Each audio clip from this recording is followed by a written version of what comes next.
Good morning, my AKAPADers. Welcome to another episode of Animation Saturday, Animation Sunday. Every weekend, I just go back to the time where you would wake up as a kid, put the TV on, and just get non-stop cartoons for hours. And it was just fun, and that's what I'm trying to return to.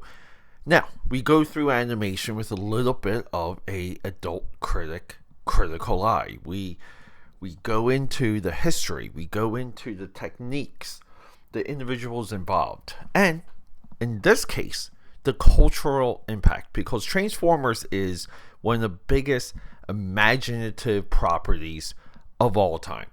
It's such a giant, bold idea. It's the perfect toy. It's the perfect lore, the perfect backstory, the perfect conflict. There's so much packed into Transformers. You would think an animated movie going into the origin of the Transformers war, if you will, you would think this thing would explode through the stratosphere. It did not. We have to talk about that because the online world completely loved this movie. This movie got adulation. This movie got love, so much love. There was FOMO if you didn't see it, but it did nothing. And here we go. Quiet on the set. Camera speed. Sound production, take one. Action! AKAPADers, there was so much FOMO for this movie. I tried to go see it, but it was out of my local theater in the Fashion District here in Philadelphia, PA, in Center City. It was in and out too fast. And I feel bad because I think this is it's a complete perfect experience. It's a cinematic movie. It does all the animation things well. It gives us lush hues, lush colors. It gives us giant landscapes to just love with our eyeballs.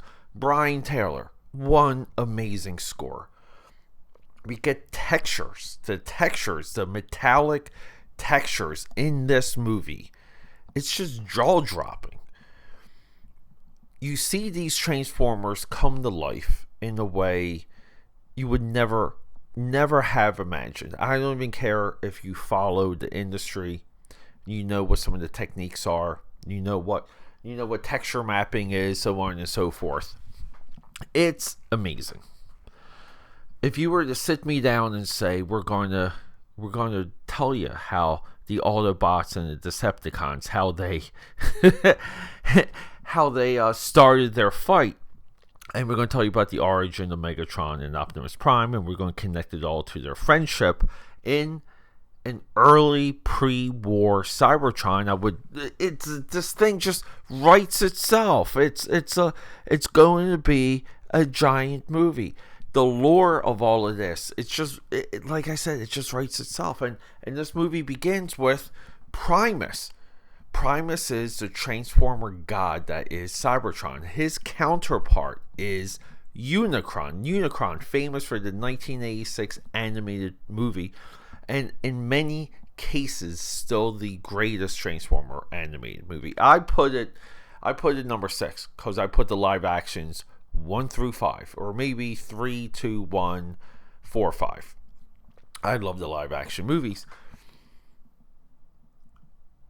And we explain the primes, and we get a good look at the 13 primes, and we get some prime lore. So we get this entire tapestry. We get knowledge of how the Matrix is formed and what happens with it. We get that at the end. I feel like this movie ended in such a high note, very similar to Star Wars Rogue One. The people that saw it left with a smile on their face. And then here we go. Here's my I told you so. By the way, though, big shout out to Josh Cooley. He's our guy in animation history. A lot of these animated films have individuals who have been in the game longer than there was a game. This guy's been around. But he directed Toy Story 4. Perfect, right? You direct Toy Story 4 and then you jump into Transformers. This This is just, it's like Providence.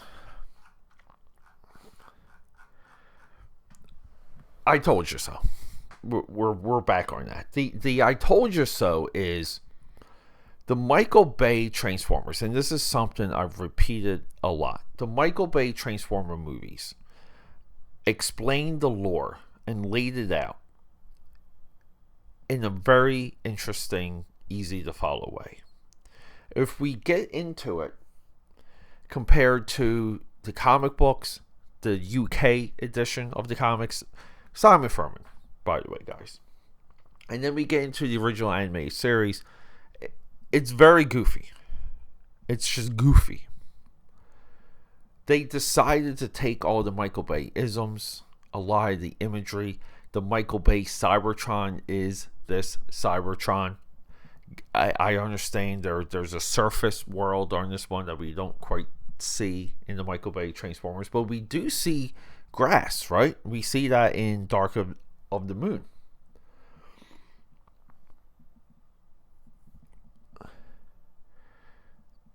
Transformers Rise of the Beast it's still in Transformer world, like Michael Bay verse.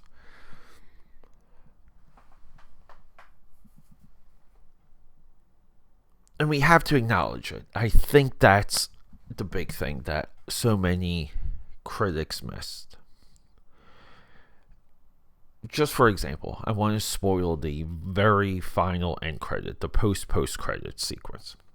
We get the origin of the name Decepticons. See, we don't need to know everything. We talk about this a lot. But the Decepticons were deceived by Alpha Trion or Sentinel Prime. He was deceived by Sentinel Prime. This is also now a Transformer trope thanks to Michael Bay's third movie, Dark of the Moon. And they were deceived, so they're Decepticons. The John Cena back and forth speech, the questioning of how do we trust Decepticons in the Bumblebee movie is way more accurate, way more fun. It doesn't have to be descriptive. The Autobots, a little bit of the origin of that, they were automated workers, Autobots. That kind of fits. No one's ever come up with a good excuse of the Decepticons. Now, IDW Comics, they've introduced this guy named Tarn. Tarn's face looks like the Decepticon logo. And they do something similar here. They just make it one of the primes. So, the Decepticon symbol essentially is Megatron's favorite Transformer. And there's very little FOMO in that. We get Shockwave and Soundwave thrown into this movie. They really do nothing. We know Shockwave as being a maniac. But what this movie does is we go from Orion Pax. He's the pre-Optimus Prime. We go from him into Optimus Prime. We're not convinced of that. We're not convinced of a war, of an impeding war. We're not convinced that the Decepticons, because they have the Seekers, right? Like they can just take everyone out.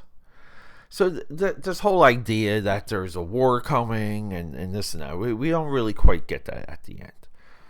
How Optimus Prime is formed, sure.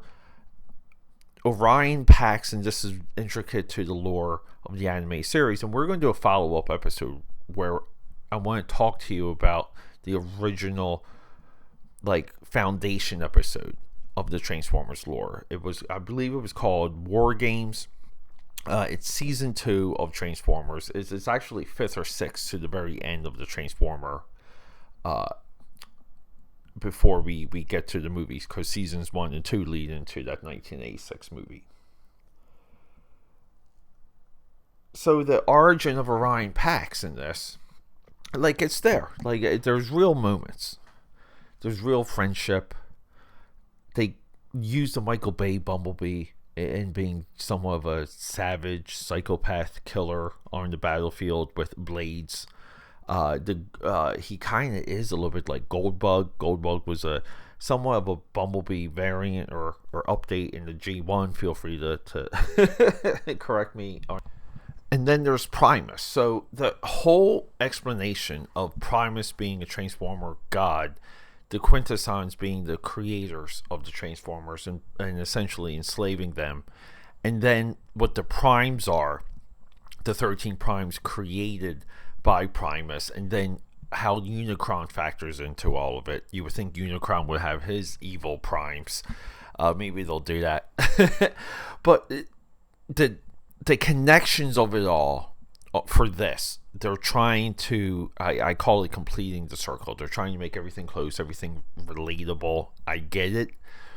It's just too short of a time. The time doesn't quite seem significant. Originally, all these things were just mysteries, and there were whispers, and they were just intriguing and interesting. And Transformers 1 falls into that pit of Star Wars Episode 1 or Matrix Reloaded or Book of Boba Fett, where Snake Eyes. Like, do we read the comic book and do we care if Snake Eyes is a blonde surfer guy with a scarred face? No, Snake Eyes needs to be disguised. Wolverine origin. The list goes on. I will always use the same examples, and there are so many more. The deconstruction and the closing of the circle, right? G.I. Joe, Rise of Cobra, another G.I. Joe reference. Duke doesn't have to be related or know or even bang the Baroness, but they want to close the circle and bring Cobra Commander closer to Duke.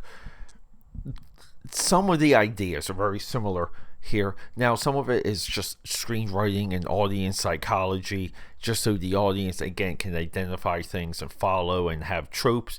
But for here, there's just not enough mystery. And for me, the comedy, it's too slapsticky, and Transformers is just supposed to be serious with a tinge of seriousness, because it's a war, it's a real threat. We have to care about these characters, and we have to believe that anyone can get taken out. This is a part of the whole dynamic of the franchise that fans have grown to love ever since that 1986 movie. But at the same time, I think for anyone being introduced to Transformers through Transformers 1, this is perfect. And this movie begins with Hasbro Entertainment, and we know, Hasbro kind of wants to get out of the toy business. I don't blame them. And Hasbro Entertainment, it's just that they put out good work, good stuff. People love this. People love this movie. It looks like it's going to be $30 to $40 million short. Great promos. I love it when they use the voice actors in a part of promoting an animated movie. I just think that stuff works. I think when they get voice actor celebrity talent, if they ever make a live action version of that animated movie, again, that's what the fans would want. It's kind of baked into the dough. It's very smart, very intelligent. There's a sadness to Hasbro Entertainment, because even going back, I believe Battleship was Hasbro Entertainment. I liked Battleship. I liked the 2 G.I. Joe movies. I liked Snake Eyes origin G.I. Joe. I love all the Transformer movies. I highly appreciated what they did with Rise of the Beast, but Bumblebee's fantastic. In my view, there's very few missteps as of the audience not quite connecting, even on the casual level. I think Rise of the Beast is the worst. The Transformer movies in general, people just sit down and they watch them, and they're just entertained. Rise of the Beast, and I want to say some of the human characters are not quite there to carry that movie. Maybe more on that later, but AKAPADers. Transformers 1. It's a great movie. It's a fun movie. It's slapsticky enough to watch with the kids. Transformer diehards have enough to feed off of. There's enough on the bone. But for me, it's too close to the origins of the Transformers, too close to the origins of the war, and too slapsticky, but holy crap, I would put this on at any time to look at it. It's such a beautiful movie. AKA Powders, rock and roll. Happy Animation Day. Let's go. Okay, that's a wrap.